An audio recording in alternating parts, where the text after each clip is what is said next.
Just some facts. How much of the population reads newspapers? Since 2000, the internet has grown hugely, as we know. Paper adverts are still very, very instant and very visible.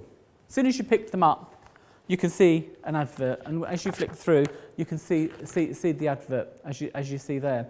But with the internet, and also the internet is a great medium, and you've got to do, and we always say to our customers, you've got to do face-to-face, like we've all been doing this evening. You've got to do internet. But most businesses, 85–90% of businesses, need to do some form of paper advertising, whether it's Yellow Pages, whether it's a local newspaper, whether it's a journal like mine, etc., etc. And but with the internet, you have to go to it and know what you're looking for.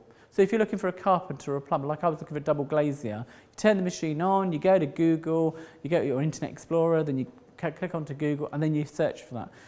With our type of medium, yes, people can look in the index at the back, and it's got lots of, you know, double glaziers and builders and decorators and restaurants and so on.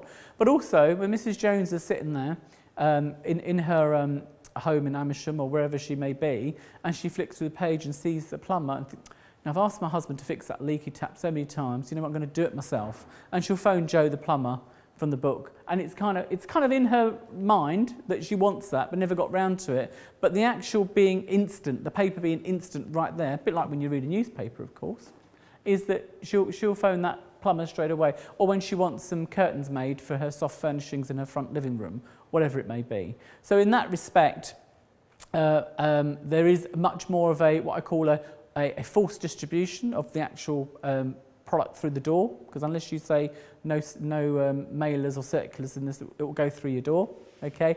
And then there's one of three things can happen to it. They can put it on the coffee table and read it, they put it by the phone or in the kitchen drawer and keep it because it's just, might need it, so I'll keep it, because it's a business directory, not a community magazine, okay? There's lots of community information in the magazines, and there's lots of articles to read on lifestyle, on travel, on books, etc., on health, on gardening, etc. But the main thing is that it is a business directory, which means that it will stay in the home, unlike a community magazine or a local newspaper, because once it's read, it's usually binned because it has value to keep it. I'm not saying that ours will obviously end up in the bin, because they are obviously paper at the end of the day, but they just have that longevity in the home a bit more. So one of my advertisers said to me, that front cover is just a bit too nice to throw away straight away. Because a lot of magazine owners make the mistake of selling their own front covers, of course, which makes the magazine look very unattractive.